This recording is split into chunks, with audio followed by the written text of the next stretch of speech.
오늘 우리 하나님께서 주신 이 요한복음 3장 22절에서 30절까지 말씀을 가지고 가장 밝은 빛 앞에서라는 제목으로 여러분들과 함께 말씀을 나누기를 원합니다. 가장 밝은 빛 앞에서. 우리는 계속해서 금요 기도회 때마다 우리 요한복음을 살펴보고 있습니다. 우리 지난주 살펴보았던 내용들을 잠깐 이야기하고 우리 오늘 말씀을 살펴보겠습니다. 우리 지난주 말씀에 한 사람의 이 예수님의 이야기를 듣는 청자가 누구인지를 우리가 살펴보았습니다. 그 사람은 바로 니고데모라는 사람이었습니다. 이 요한복음 3장 16절 우리가 너무나도 잘 알고 있는 이 말씀이 사실은 니고데모에게 전하셨던 말씀이라는 것도 우리가 살펴보았죠.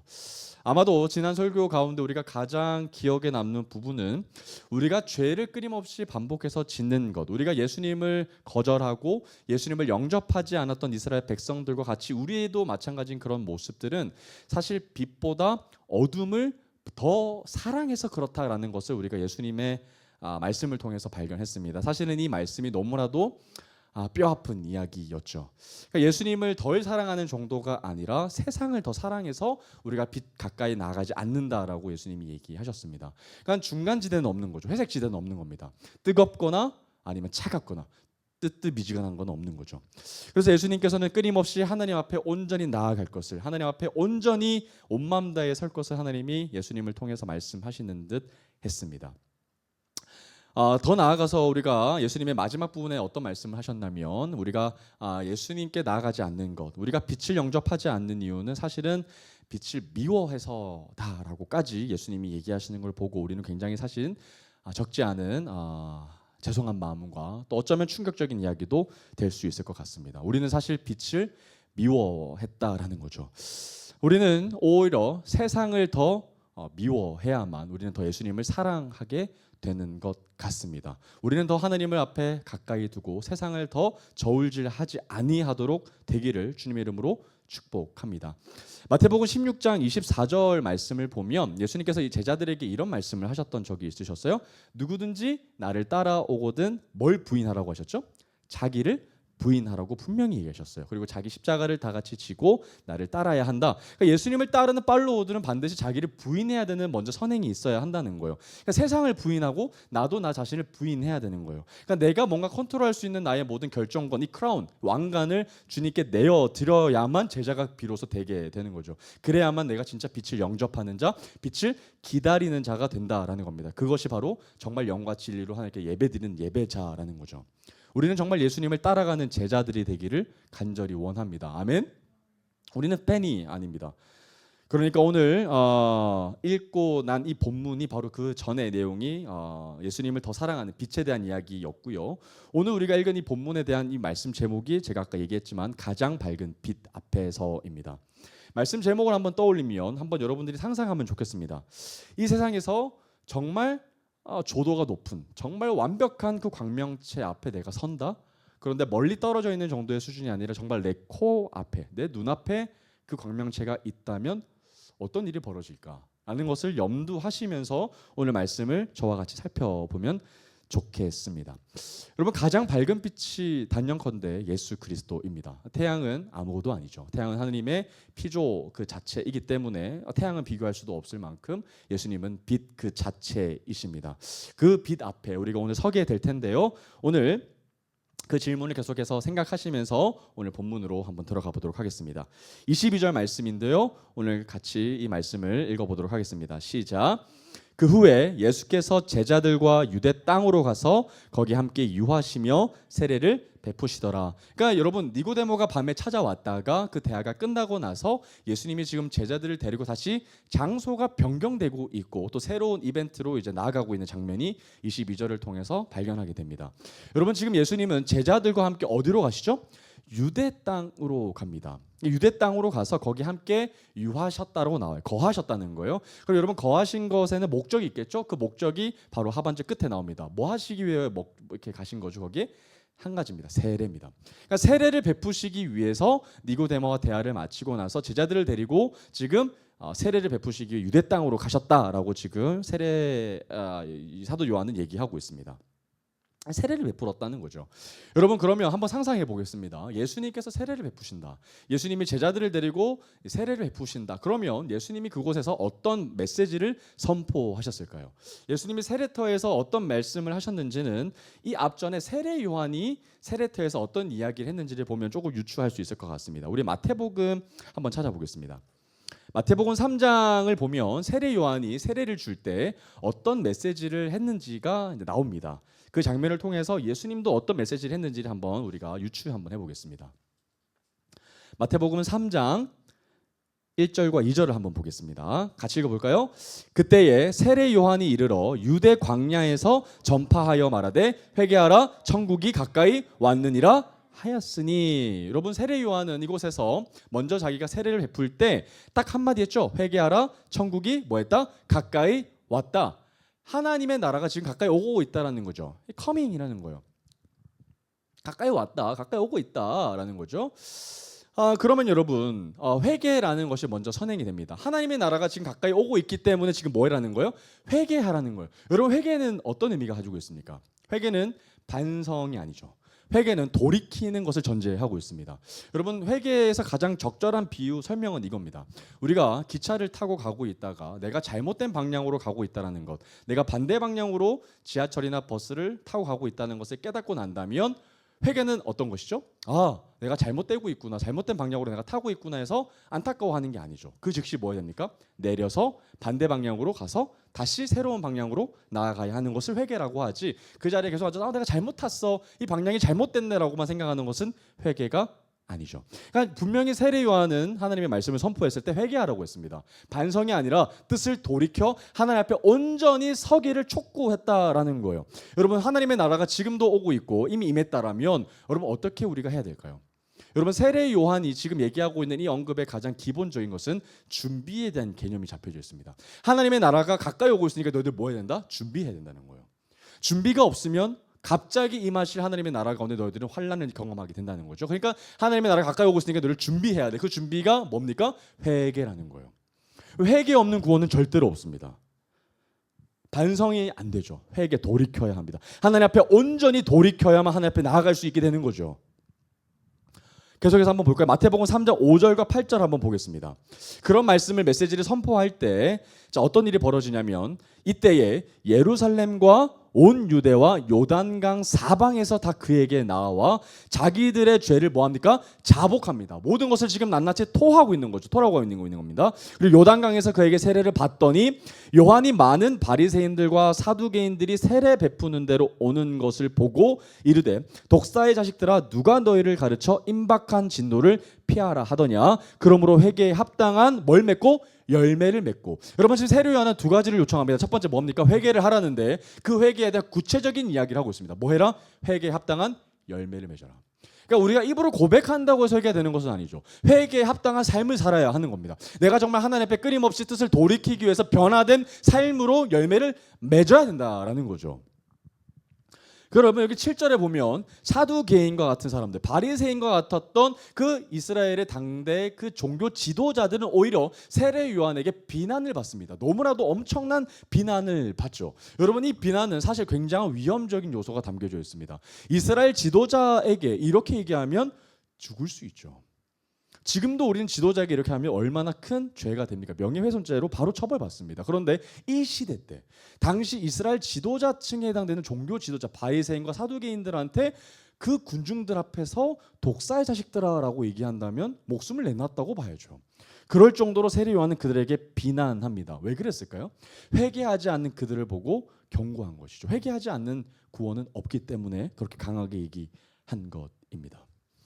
여러분 우리는 심판을 하나님 앞에 받습니다. 그리스도가 언젠가는 재림하실 때 하나님과 함께 이 모든 나라와 이 모든 백성들을 하나님의 기준으로 심판하실 겁니다. 예수의 이름이 그날 기준이 되겠죠. 예수의 이름이 있는 자들에게, 예수 이름을 고백한 자들에게, 십자가가 있는 자들에게는 구원을 경험하게 될 겁니다. 구원을 받게 될 겁니다. 그분은 심판주이시죠. 그러니까 심판이 오기 때문에, 심판이 우리에게 임하고 있기 때문에 우리는 준비해야 한다라는 겁니다. 그런데 여러분, 그 장면 가운데, 이 세례하는 터 가운데, 그러니까 수많은 사람들이 자기의 죄를 고백하고 뜻을 돌이키기로 삶을 결단하고, 다른 사람 눈치 안 보고 이스라엘 종교 지도자가 뻔히 내 눈앞에 있지만 그들은 내 눈에 전혀 중요하지 않고 오직 사람의 그 말, 하나님께서 보내신 그 선지자 세례 요한의 말 앞에 나의 삶을 드리고 있는 거죠. 그리고 사람들은 그 자리에 나와서 세례를 받고 있는 장면이라는 거예요. 여러분, 세례가 뭡니까? 세례는 죽는 거죠. 여러분, 머리 끝까지 봤습니다. 원래 우리의 이 세례의 원래의 모습은 침례가 전형적인 포메이션입니다. 그런 이제 간단하게 하기 위해서 어쩔 수 없는 상황을 우리가 하기 위해서 지금은 이제 세례를 하고 있지만 원래는 다 침례 형식으로 합니다. 그러니까 여러분, 머리 끝까지 잠기는 그 세례가 되면 죽었다라는 선포입니다. 난 죽었다. 그리고 다시 일으켜 세울 때 그때 어떤 고백을 합니까? 주님으로 다시 사는 거죠. 그리스도로 말미암아 다시 새로워지는 겁니다. 이것이 바로 나는 죽고 새로운 피조물이 됐다라는 의미가 바로 세례인 것이죠. 근데 여러분, 지금 보면 아까 우리가 읽었을 때 지금 세례 요한이 베풀어주는 세례 장면이 아니죠. 지금 우리가 오늘 읽었던 이 본문은 누가 세례를 베풀고 있는 장면이에요? 예수님이 세례를 베풀고 있는 장면이에요. 여러분, 한번 상상해 보십시오. 예수님이 친히 세례를 베푸시는 거예요. 예수님이 여러분들의 허리를 잡아서 강 속에 푹 잠기고 다시 예수님이 여러분들을 다시 일으켜서 너는 죽고 다시 나로 말미암아 살게 될 거야 라고 선포하실 때 여러분, 그게 얼마나 엄청난 위로가 될까요? 와, 나의 삶이 정말 하나님의 말미암아 난 새 소망이 생겼어. 얼마나 하나님 앞에 내가 직접 예수님 앞에 세례를 받는다. 와, 놀라운 특권이죠. 그거는 얼마나 여러분들에게 엄청난 일이겠습니까?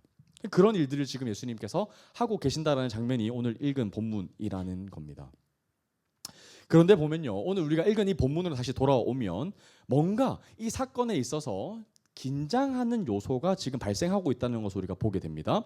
한번 23절을 한번 보겠습니다. 요한도 살렘 가까운 에논에서 세례를 베푸니 거기 물이 많음이라. 그러므로 사람들이 와서 세례를 받더라. 여러분, 여기서 재밌는 단어는 요한도라는 단어예요. 여러분, 지금 아까 우리가 금방 읽었던 22절에는 예수님과 그의 제자들이 세례를 베푸는 장면이 있었고요. 23절에는 이 요한은 세례 요한이죠. 세례 요한도 뭘 베풀더라? 세례를 베풀더라. 그러니까 여러분, 지금 사이트가 두 개가 생긴 거예요. 그러니까 예수님의 세례터와 그리고 세례 요한의 세례터가 지금 나뉘게 된 거죠. 여러분, 지금 우리가 이것을 통해서 뭔가 이게 뭐지? 뭔가 지금 혼란스러운데 이 두 개가 이게 맞는 건가? 그러면 여러분, 상식적으로 생각해 보면 여러분들 어디로 가겠습니까? 당연히 예수님 쪽으로 가겠죠. 줄이 길더라도 우린 예수님께로 갈 겁니다. 그러면 세례 요한한테 베푸는 그 세례는 이제 어떤 의미가 있지? 예수님이 오셨는데 끊임없이 세례를 베푸는 세례 요한은 도대체 왜 그러는 거지? 이런 의문점과 궁금점이 생기기 시작할 겁니다. 그런데 여러분, 우리조차 그런 궁금함이 생기고 의문점이 생기는데 당시에 있었던 사람들 얼마나 의문이 들었겠어요? 뭐지 이게? 아니, 예수님 보고 어린 양이라며, 우리의 모든 죄를 지고 가는 어린 양이라며, 그러면 예수님이 오셨으면 예수님이 세례 베푸면 이제 세례만 그만, 이제 광야로 사라져야 되는 거 아니야? 이제 그의 사역은 끝난 거 아니야? 이런 생각을 했을 겁니다. 그러면 도대체 누가 진짜야? 이런 고민들도 아마 이스라엘 종교 지도자들 뿐만 아니라 그의 제자들까지도 또 이스라엘 백성들까지도 같이 생각을 했을 겁니다. 좀 헷갈릴 만한 충분한 상황이었다는 거예요.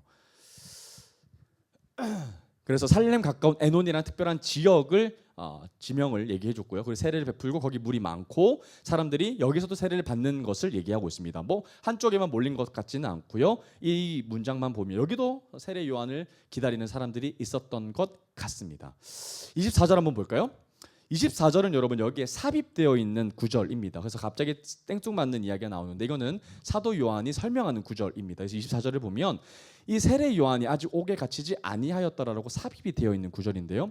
여러분, 아직까지 세례 요한이 죽지 않았다는 것을 강조하기 위함입니다. 여러분, 세례 요한은 나중에 참수당하죠. 이것은 나중에 후에 살펴보도록 하겠습니다. 어쨌든 지금 세례 요한이 아직 죽지 않았다는 것을 사도 요한이 잠깐 언급하고 갑니다. 그리고 다시 이야기로 돌아오는데요. 25절입니다. 이에 요한의 제자 중에서 한 유대인과 더불어 정결 예식에 대하여 변론이 되었더니, 여러분, 지금 우리가 생각하는 방향대로 지금 사람들이 혼란스러워하는 장면이 나옵니다. 여기서 요한의 제자는 세례 요한이에요. 그러니까 세례 요한이 데리고 있었던 그 제자 중에서 한 유대인과 함께 정결 예식에 대한 논쟁이 지금 일어납니다. 아마도 이 정결 예식이 어떤 건지 구체적으로 나와 있지 않기 때문에 명확하게 알 수는 없지만 아마도 우리가 금방 언급했던 이 이야기일 확률이 굉장히 높습니다. 그러니까 예수님의 세례는 뭐야? 너의 스승이 베푸는 세례는 도대체 뭔데? 그럼 진짜 어떤 곳으로 가요? 누구한테 세례를 받아야 하는 거야? 아니면 둘 다 세례를 받아야 되는 거야? 아니면 한 명은 가짜야? 그럼 누가 가짜야? 뭐 이런 식에 대한 논쟁이 그들과 함께 있었던 것 같습니다. 그래서 26절을 보면 이런 장면이 나옵니다. 요한의 제자들, 세례 요한의 제자들이 지금 요한에게 가서 이렇게 얘기하는 거예요. 그들이 요한에게 가서 이르되 랍비여, 선생님과 함께 요단강 저편에 있던 이 곧 선생님이 증언하시던 이가 세례를 베풀매 사람이 다 그에게로 뭐하다?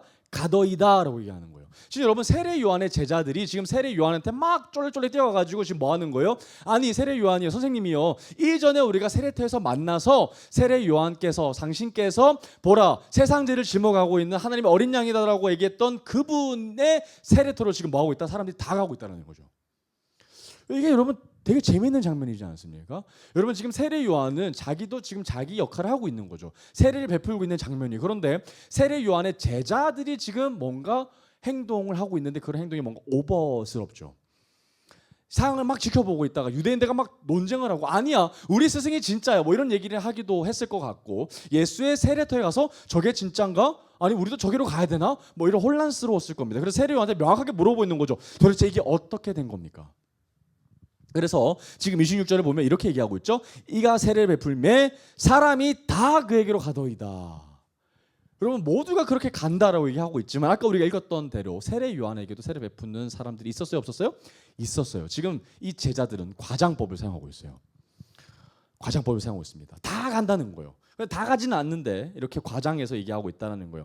여러분 이렇게 표현할 때, 과장해서 표현할 때는 자기의 말에 더 힘을 실어주기 위해서 과장하지 않습니까?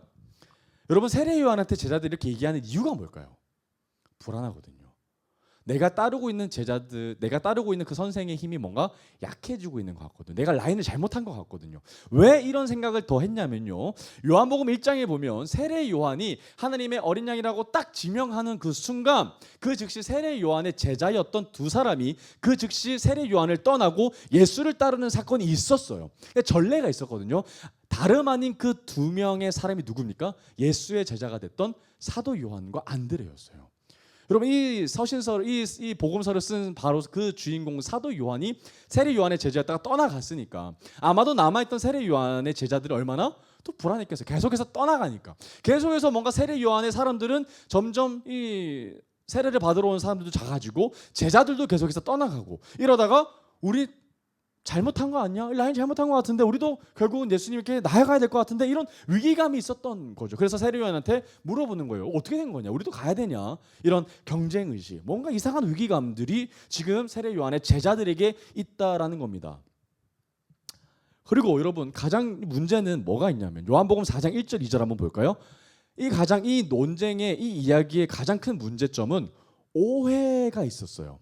요한복음 4장 1절에서 2절을 보면 이렇게 말씀하고 있습니다. 예수께서 제자를 삼고 세례를 베푸시는 것이 요한보다 많다 하는 말을 바리새인들이 들은 줄을 예수께서 아신지라. 여러분 이 이야기가 심지어 종교 지도자들도 알게 돼요. 그러니까 지금 이 모든 상황의 흐름들이 이 사람들만 알고 있는 이야기가 아니라 이스라엘 전체에 지금 핫토픽이 된 거죠. 그러면서 야 바리새인들이 막 이렇게 보는 겁니다. 야 지금 분명히 예수님이, 예수라고 하는 이 청년이 세례 요한에게 세례를 받았는데 오늘 갑자기 예수라는 사람이 지금 세례를 베풀고 있는 거죠. 그런데 많은 사람들이 이제는 예수님 앞에 나와서 세례를 받고 있는 거예요.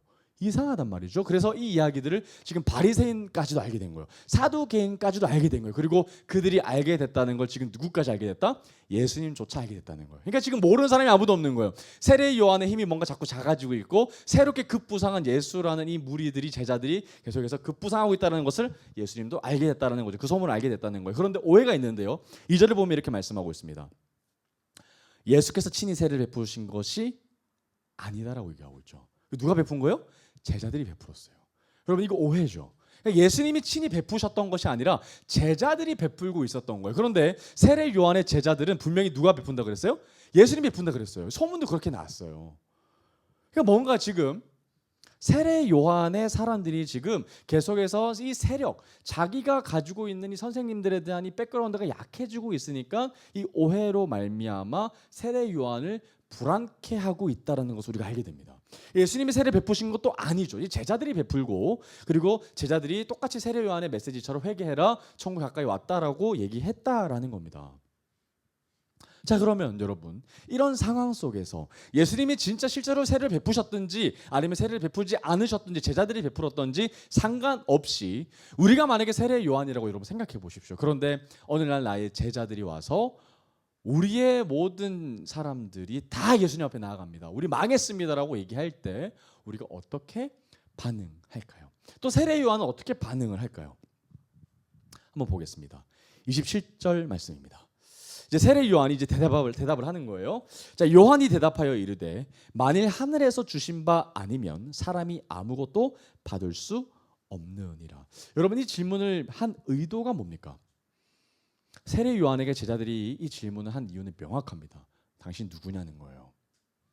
스승이요, 예수님이 오셨다라면 그러면 당신은 누굽니까? 입니다. Who are you? 너 누구야? 이건 거죠.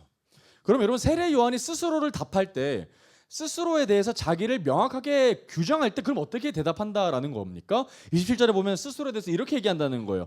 만일 하늘에서 주신 바 아니면 사람이 아무것도 받을 수 있다 없다? 없다라는 거예요. 하늘에서 주시지 아니하면 나는 아무것도 아니야. 나는 껍데기라는 것이 자기를 설명하는 개념인 거예요.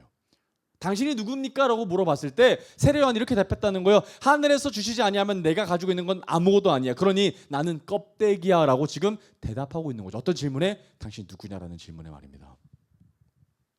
그러니까 하나님께서 나를 사용하여 주셔야 내가 의미가 있다라는 거죠. 하나님께서 나에게 복 주셔야 내가 의미가 있다라는 거예요. 하나님이 나를 사용하셔야만 내가 하나님 나라 가운데 쓰임 받는다라는 거예요. 그러나 하나님이 나를 떠나시면 나는 껍데기인 거죠. 나는 거기서 끝나는 거입니다. 나는 주님의 것이죠. 주님이 원하시는 대로 나는 쓰임 받는 것뿐이라는 고백이 지금 여기 담겨져 있다라는 겁니다. 그러면 여러분, 만약에 세례 요한이 이렇게 고백하지 않고 만약에 섭섭함의 마음을 토로했더라면 어떻게 됐을까요? 아, 그래? 야, 진짜? 야, 그러면 안 되지. 안 되지. 우리 더 많은 시간을 할애해서 세례 베푸는 시간을 우리 매일 그렇게 해보자. 아니면 예수님의 무리에 가서 우리 한번 따져보자. 우리가 지금 세례 베푸는 사역 우리 건데 예수님 그러시면 어떡합니까? 지금 우리의 모든 무리들이 예수님께로 가고 있습니다. 이거는 상도덕이 아닙니다 라고 만약에 얘기했더라면 세례 요한이 어떻게 됐을까요? 불보듯 뻔합니다. 하나님이 그를 사용하셨을까요? 아니죠. 거기서 끝났을 겁니다. 아웃됐겠죠. 그런데 우리가 그렇단 말이죠. 이상한데 우리가 목숨을 거는 것 같습니다. 근데 세례 요한은 자기의 정체성을 명확히 알았죠. 나는 하나님이 없으면 아무것도 아닙니다. 나는 껍데기라는 거예요. 여러분, 우리가 알고 있는 것처럼 세례 요한은 당대 스타였습니다. 예수님이 등장하시기 전까지만 해도 400년 만에 침묵을 깨고 왔기 때문에 어마어마한 쇼킹한 사건이었거든요. 말라기의 예언은 이후에 400년 만에 침묵 가운데 왔기 때문에 이 세례 요한은 어마어마한 이 당대의 중요한 슈퍼스타였습니다. 그런데 모든 사람들의 이 지지와 환영을 받고 있었다가 예수님이 오시는 순간 자기는 껍데기가 되어버렸죠. 그런데 자기가 껍데기인 걸 너무 명확하게 알았던 사람이었어요. 그럼 여러분, 세례 요한이 이렇게 고백하는 모습이 여러분 당연한 걸까요? 누구든지 이렇게 대답하는 것이 타당한 이야기일까요? 맞습니다만 쉬운 일은 아닌 것 같습니다. 왜냐하면 우리가 자꾸 끊임없이 하나님께서 나를 사용하여 주셨음에 그 은혜에 감사하지만 어느 순간 내가 무엇인가 된 것처럼 착각하는 것이 우리에게 너무 많기 때문입니다. 그래서 우리는 은혜를 계속 곱씹어야죠. 나의 삶이 결코 나의 능력으로 오지 않았다는 것을 끊임없이 내가 돌이키지 않으면 우리는 끊임없이 나의 교만이 올라옵니다. 그래서 내가 뭔가 잘 살았던 것처럼 나의 삶을 내가 디자인한 것처럼 자꾸만 인간은 착각하게 되어 있죠. 그래서 우리의 그리스도가 끊임없이 누구인지를 살펴보아야 합니다.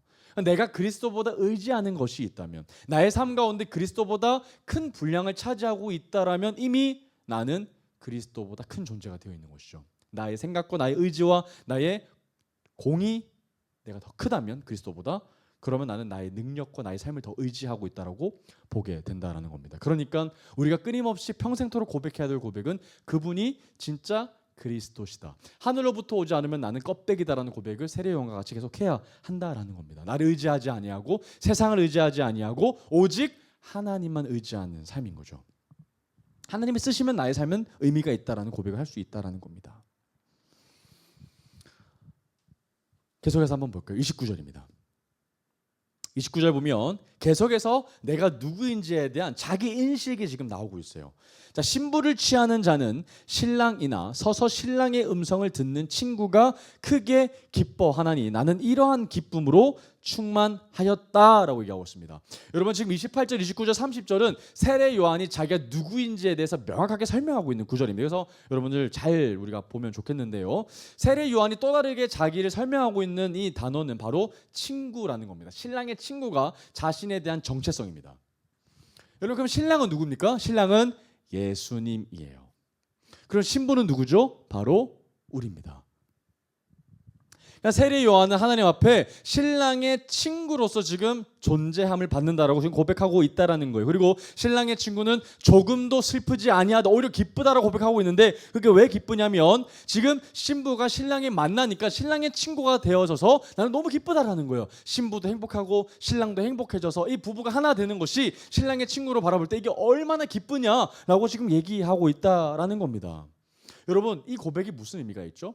여러분 결혼식의 주인공은 신랑의 친구입니까? 신랑입니까? 신랑이죠. 그리고 신부입니다. 그러면 신랑의 친구는 철저히 우리가 뭐라고 얘기를 합니까? 들러리입니다. 신부들의 친구도 들러리죠. 여러분 우리는 다 들러리입니다. 우리는 없어지고 누가 드러나야 되는 거예요? 예수님이 드러나야죠. 우리의 공로는 없죠. 우리의 명예는 없죠. 오직 주님만이 드러나셔야 되죠. 주님이 우리를 사용하여 주신다는 것에 우리는 어마어마한 감격을 느낄 뿐 우리는 껍데기입니다. 우리는 아무것도 할 수 있는 것도 없고 우리는 어떠한 지혜도 없죠. 나는 그분의 철저한 들러리입니다. 그분을 영광스럽게 돌리는 것이 나의 역할인 거죠. 그래서 우리는 들러리가 되어졌다는 그 사실만으로도 우리는 어마어마한 감격이 있어야 한다는 거예요. 세례 요한은 이것을 명확하게 알았습니다. 난 들러리야. 나는 껍데기야. 나는 신랑을 드러내는 사람이야. 나는 신부를 드러내는 사람이라는 얘기를 지금 하고 있다는 거예요. 나는 아무것도 아니고 나는 아무것도 아닌 껍데기다. 나는 빈 사람이다. 오직 그가 주인공이시다. 그분이 드러나신다라고 끊임없이 세례 요한이 얘기하고 있다라는 겁니다. 여러분 요한복음 1장에 보면 세례 요한이 처음으로 세례를 베풀고 이제 메시지를 선포했을 때 똑같이 사두개인과 바리새인들 종교 지도자들이 지금 그곳에서 어떤 일이 벌어지고 있는지를 염탐하라고 보내는 장면이 요한복음 1장에 나옵니다.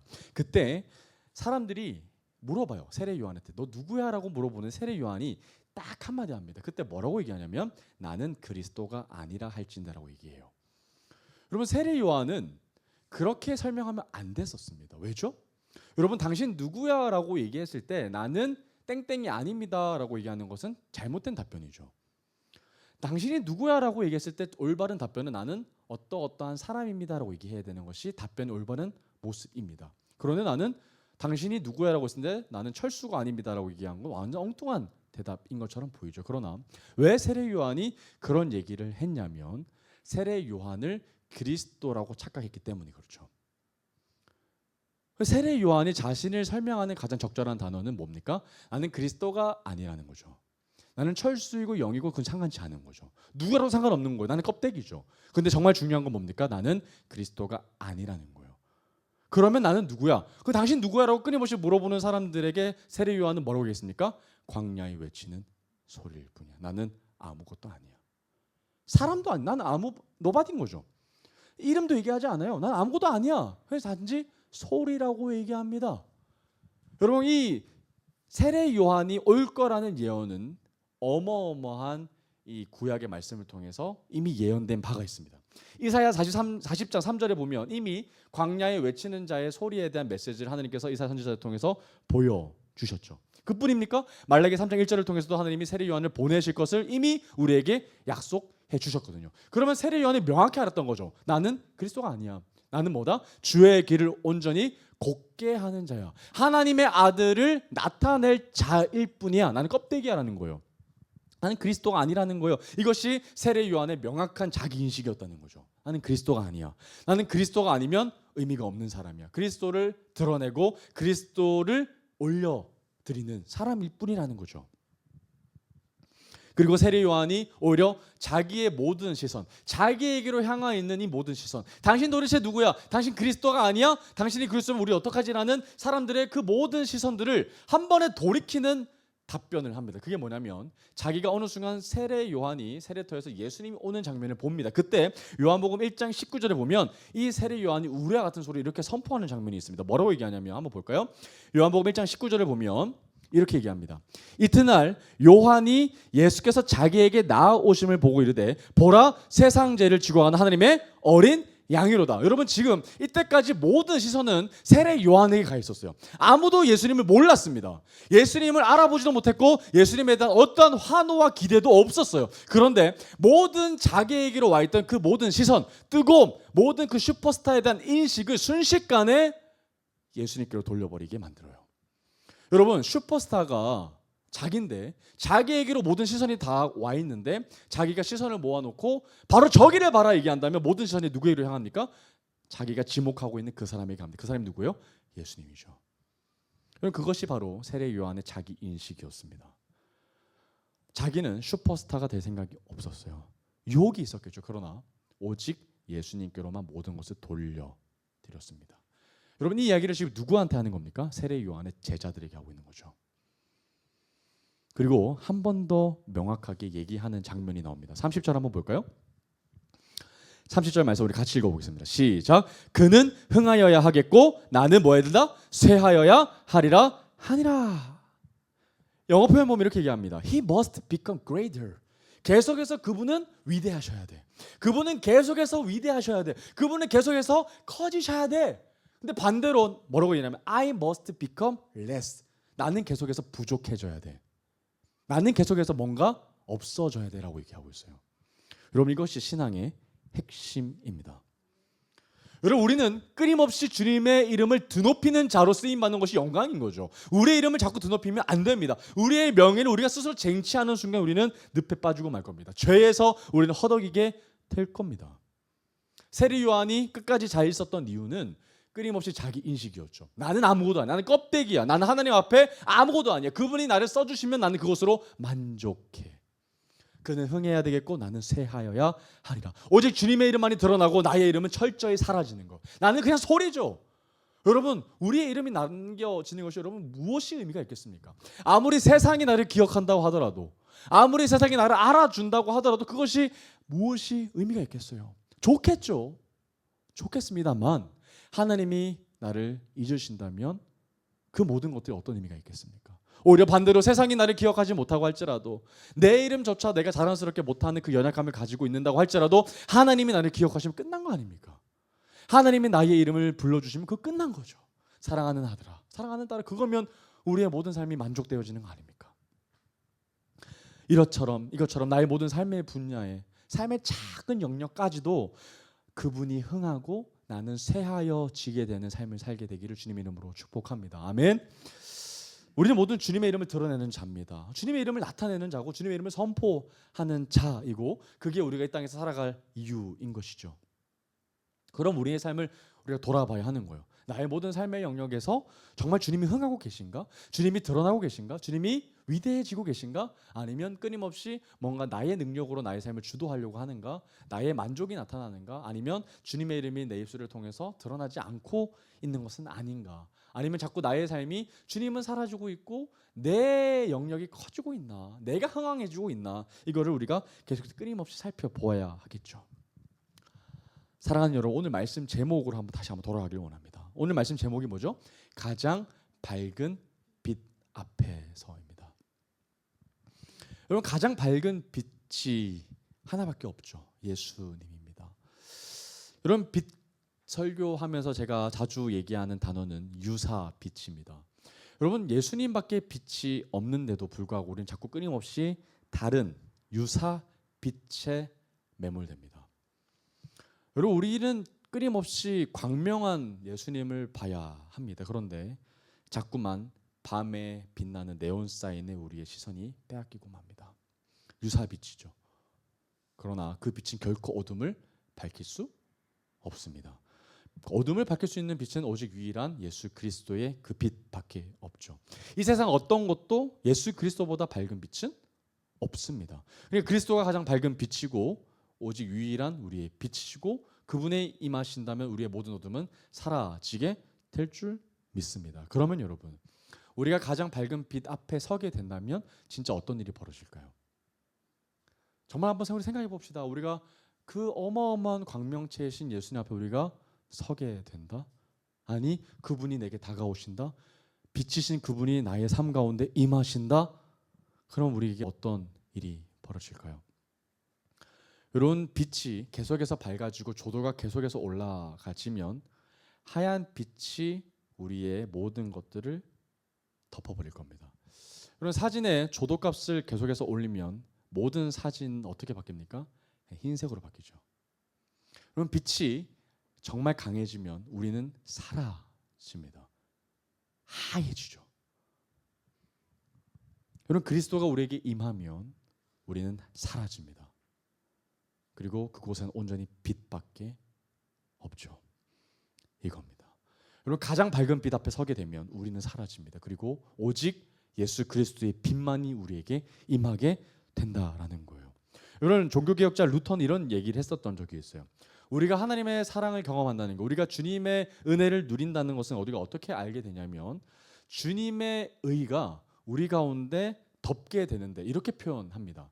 주님의 거룩한 옷의 의가, 그 옷이 우리에게 입혀진다고 얘기하거든요.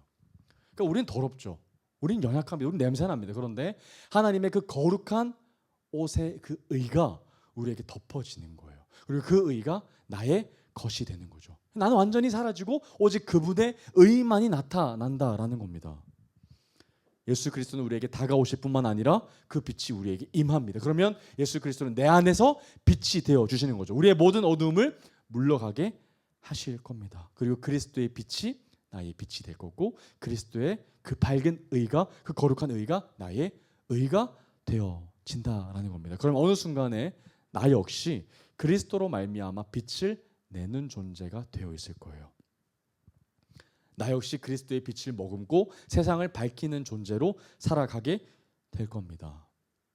여러분, 기억하십시오. 우리는 모두 그리스도의 빛을 밝히는 자들입니다. 그리스도의 빛을 머금는 자들입니다. 그리고 우리는 세례 요한과 같이 하나님 앞에 나아가서 세상의 모든 어두움 가운데 그리스도의 빛을 초청하는 자들이 되어야 할 줄 믿습니다. 정말 그 빛을 품어서 우리의 인생만 우리의 빛을 머금고 살아가는 것이 아니라 정말 하나님의 그 빛으로 말미암아 빛나는 인생, 정말 그 빛을 머금는 인생, 그 빛을 품고 이 땅을 살아가는 저와 여러분들이 되기를 주님의 이름으로 축복합니다. 우리 말씀 한번 찾아보겠습니다. 말라기 3장 1절 한번 찾아볼까요? 세례 요한을 하나님께서 보내주시겠다고 하셨던 그 약속의 말씀을 한번 다시 한번 더 살펴보겠습니다. 말라기 3장 1절. 이 위대한 하나님의 약속, 이 말씀을 우리가 같이 읽어보겠습니다. 읽어보겠습니다. 시작. 만군의 여호와가 이르노라. 보라, 내가 내 사자를 보내리니 그가 내 앞에서 길을 준비할 것이요 또 너희가 구하는 바 주가 갑자기 그의 성전에 임하시리니 곧 너희가 사모하는 바 언약의 사자가 임하실 것이라. 그런데 여러분, 여기서 하나님의 사자를 보내주시겠다고 하셨는데 주가 언제 임하신다 그랬어요? 서든이, 갑자기입니다. 여러분, 주가 언제 오실지 모르죠. 갑자기 오십니다. 그래서 갑자기 오시기 때문에 하나님께서 말씀을 보내주시죠. 하나님의 말씀을 이 땅 가운데 보내주셨어요. 회개하라, 천국이 가까이 왔다. 그 말씀 우리에게 주시는 거예요. 그런데 여러분, 이미 주님이 이 땅 가운데 오셨죠. 초림하셨습니다. 그러면 여러분, 이제는 정말 우리가 하나님의 말씀을 사모하는 마음으로 이제 우리 같이 세례 요한의 사명처럼 우리가 살아가야 하지 않겠습니까? 우리의 사명은 여호와의 길을 예배하는 자, 주의 길을 곧게 하는 자, 우리의 입술을 통해서 보라, 세상 죄를 짊어가고 있는 하나님의 어린 양이로다 라고 우리가 그 빛을 이 땅 가운데 초청하는 자로 살아가야 하지 않겠습니까? 우리 모두 이런 삶을 살게 되기를 주님의 이름으로 축복합니다. 정말 우리는 낮아지고 오직 하나님의 이름만이 드러나는 삶, 정말 그는 흥하고 우리는 쇠하여지는 저희들의 삶이 되기를 예수 그리스도 이름으로 축복합니다.